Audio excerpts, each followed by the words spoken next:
There is one overarching recommendation I make to anybody on a healing journey. It's you have to start moving away from binary black and white thinking. Totally understand this is what we're groomed to do. Like, we live in a society that likes to put everybody into boxes and categorize and classify, good versus bad, right versus wrong, left versus right. But it's not helping you, and it is not helping anybody else, honestly. Black and white mindsets create a whole hell of a lot more chaos than clarity. And if I'm being honest, I see black and white thinking patterns as a red flag.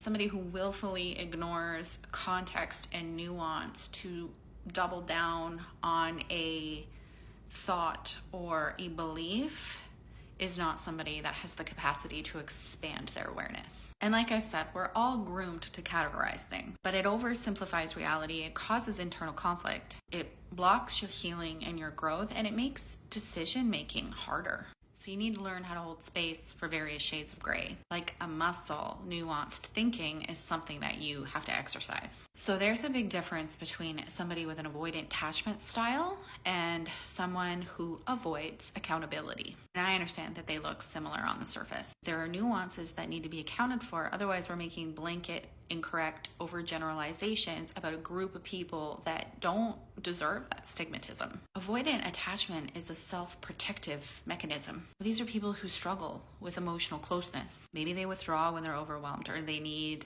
to regulate their emotions on their own. But people like this are still capable of growth and healing when they feel safe and supported to do so. Now, somebody who avoids to take accountability, this is a conscious or a manipulative refusal to take responsibility for their own behavior. Now, this shows up like blame shifting and gaslighting and all of the other emotional abuse tactics we talked about here. But unlike people who are avoidantly attached, like they actually care about their relationships. Somebody who avoids accountability, it's about protecting their ego. It's not about emotional safety. So the key difference is intent and capacity for change. An avoidant partner might struggle to express themselves in the moment, but they will eventually acknowledge their difficulties and work towards connection. Somebody who avoids accountability refuses to acknowledge the impact and the harm of their actions, and they shift the focus elsewhere. So it sounds like you were dealing with somebody who avoids accountability. That's an abuser,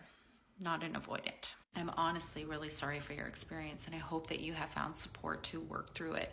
I also encourage you to reconsider the use of this label.